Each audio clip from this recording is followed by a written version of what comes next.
ದರ್ಶನ್ ಕೊಲೆ ಕೇಸ್ನಲ್ಲಿ ಆರೋಪಿಯಾಗಿ ಒಳಗೋದ ನಂತರದಲ್ಲಿ ಸಾಮಾಜಿಕ ಜಾಲತಾಣದಲ್ಲಿ ಬೇರೆ ಬೇರೆ ಆಯಾಮದ ಚರ್ಚೆಗಳಾಗ್ತಿದೆ. ಕೆಲವರು ದರ್ಶನ್ ಅವರ ಪರವಾಗಿ, ಕೆಲವರು ದರ್ಶನ್ ಅವರ ವಿರುದ್ಧವಾಗಿ ತಮ್ಮ ಅನಿಸಿಕೆಗಳನ್ನ ಹಂಚಿಕೊಳ್ತಿದ್ದಾರೆ. ಅದರಲ್ಲೂ ಹಳೆ ವಾರ್, ಸ್ಯಾಂಡಲ್ವುಡ್ನ ಪಾಲಿಗೆ ತಗಡು ವಾರ್ ಅಂತಲೇ ಖ್ಯಾತಿಯಾಗಿದ್ದು ದರ್ಶನ್ ಹಾಗೆ ನಿರ್ಮಾಪಕರಾದ ಉಮಾಪತಿ ಶ್ರೀನಿವಾಸ್ ಗೌಡ ಅವರ ನಡುವೆ ನಡೆದದ್ದ ಆ ಒಂದು ಮನಸ್ತಾಪ ವಿಚಾರ.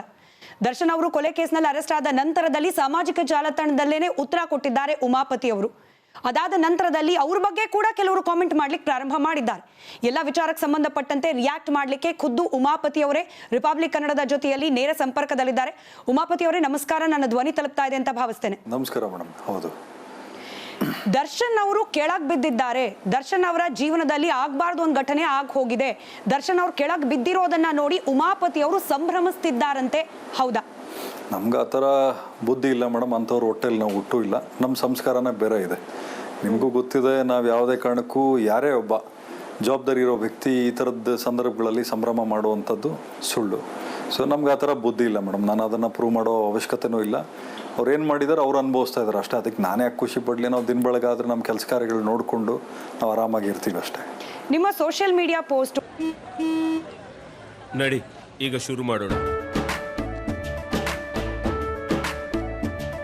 ಕೇಸರಿಯಿಂದ ಮನೋಲ್ಲಾಸ ಮನಸ್ಸು ಮತ್ತೇರಿ ಕುಣಿದಾಡಿದೆ ನೋಡು, ಮನಸ್ಸು ಮತ್ತೇರಿ ಕುಣಿದಾಡಿದೆ ನೋಡು. ಕ್ಷಣ ಕ್ಷಣವೂ ಆಚರಿಸಿ ಕೇಸರಿ ಹಬ್ಬ. ವಿಮಲ್ ಬಾಯಲ್ಲಿ ಹೇಳಿ ಕೇಸರಿ. ಅದ್ರ ಕೆಳಗೆ ಬಂದ ಕಾಮೆಂಟು, ಅದು ಶೇರ್ ಆದ ನಂತರದಲ್ಲಿ ಅದಕ್ಕೆ ಬಂದ ಕಾಮೆಂಟ್ಗಳು, ಇದೆಲ್ಲ ನಿಮ್ಮ ಗಮನ ಕೂಡ ಬಂದಿರುತ್ತೆ. ಇರಲಿ ಮೇಡಮ್, ನಾನು ಅವೆಲ್ಲ ಕಮೆಂಟ್ಗಳು ನಾನು ಯಾವತ್ತೂ ನೋಡೋಕೆ ಹೋಗಲ್ಲ ಮೇಡಮ್. ಅವ್ರು ಏನು ಬೇಕೋ ಬರ್ಕೋಬೋದು. ನಾವು ಹೆಂಗೆ ಇಂಟರ್ನೆಟ್ಟಲ್ಲಿ ಅದನ್ನು ಬಳಸ್ತೀವೋ ಅವರು ಬಳಸ್ತಾರೆ.